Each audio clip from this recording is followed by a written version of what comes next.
What's up, black men? Same starting point, different outcomes.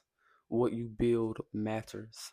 Now, if you're a black man out there and you're trying to self improve, you're trying to get to the next level in self improvement, you're trying to have a grounded identity in being a black man and having confidence being a black man, learning black history, who to look up to in black history, and also coming together, learning how to come together with other black men and come together with your community to see the black community rise in just every area of self improvement, like being more financially literate, improving with your health, eating healthier, a more calisthenics based workout. If you're interested in increasing yourself in those ways as a black man, I have a deep dive guide on those things. The link for that will be in the comments of this video, description of this video, and if you click on my channel in the bio section, you'll see the link for that. So click on that and check that out. Now, uh, when you start to look at different archetypes of black men, you start to really see how there's the black man who is going to try to do everything to be accepted within the culture of black people.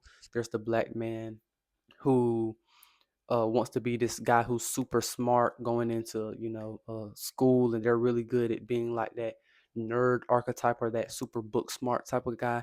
And then you have a guy, I think, who just wants that respect, and he wants to be a person who is successful, but he doesn't fit the mold of a super thug or some nerdy type of dude, right? And if you look at the title and the image I put right there, you click on the video, you'll see that that's kind of what I tried to capture with that.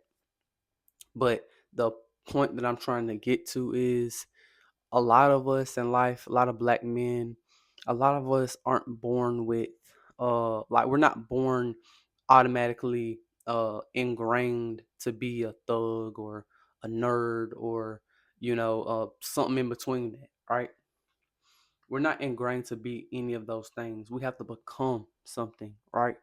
And I believe that there's a lot of men who will sit here and say, "It's how I was raised. It was my environment." All those things do play a role, and all those things do matter. I will never deny that. But in my own life, man, I regret not working hard. I regret not doing so many things, and it wasn't because my environment. It wasn't because my mom or my dad. It was simply because of me. And I'm just trying to emphasize that we can change our lives. I can change my life. Anything can happen.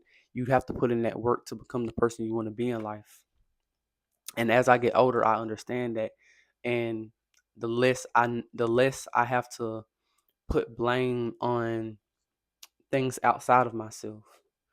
And so we have to get away from putting blame on circumstances or what happened to us and what this thing happened and that thing happened. As I'm getting older, man, like you have to believe in yourself and you have to continue to go on your own journey in life, right? And I believe that you don't have to do that alone, right? Because there's other men out there that may be like me, other men, whatever black men watching this right now, is people out there that's like minded to you, right?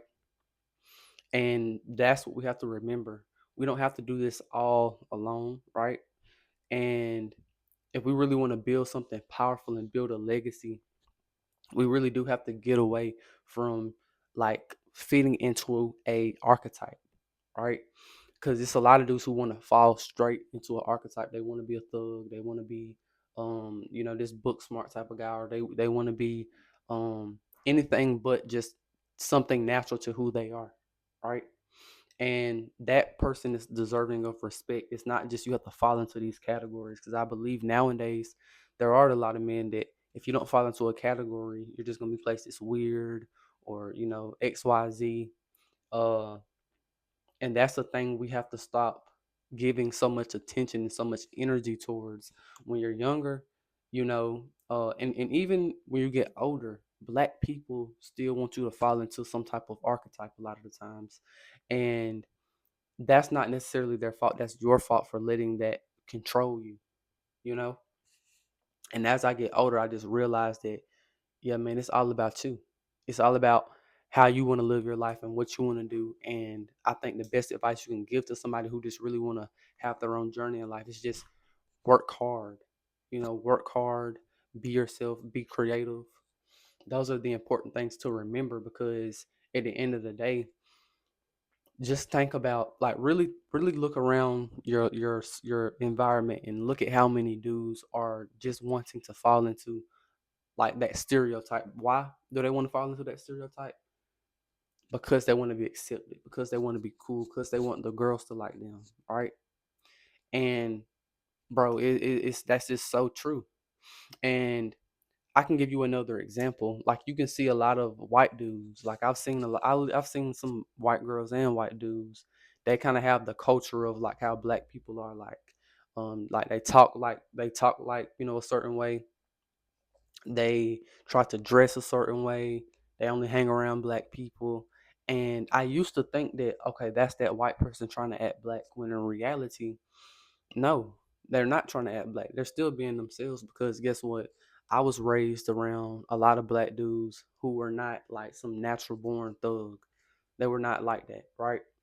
They became like that. Why? Because it was the culture. And culture can be changed, and culture is not dependent on one race of people, right? White people can have the same culture as black people. Mexican people can have the same culture as Asian people. It's not dependent just on your racial category. It's something that you're raised into, something that you look at and you be like, okay, those my people. They do this type of thing. Their culture is this, so I'm gonna go into that, right? And that's the thing, because I was raised around a lot of dudes who were not naturally like that. They started to become like that. Why? Because the culture was, it's cool to be a thug, it's cool to be a rapper, it's cool to be a criminal, right? It's cool to be super promiscuous. So guess what? That black boy who was just a regular kid, his mom loved him, his dad loved him a lot of the times, or their mom loved them, and they wanted the best for him. But when that kid got older, around the wrong people, certain things he thought was cool, and he got into it, and then it's not what it seems. And so as I get older, that's what I understand. White people, a lot of times, yeah, I've seen this too before, where it'll be a white dude who grow up, he act like with the black culture, and he get older, he become a grown man, now he back, acting super country, dressing a certain way, talking a certain way, hanging around only white people. And it's just a thing that you start to see and you notice and you observe, and it's like, yeah, this is not something just caught up. This is not something that's this racial. This is culture, and culture can be changed. It can be molded. It can improve, and that's what gives me a lot of hope with black people, that our culture can change, and we can come together more. But it's gonna take work, and it's gonna take a lot of just that persistence, really. So that's pretty much all I got to say. Peace out.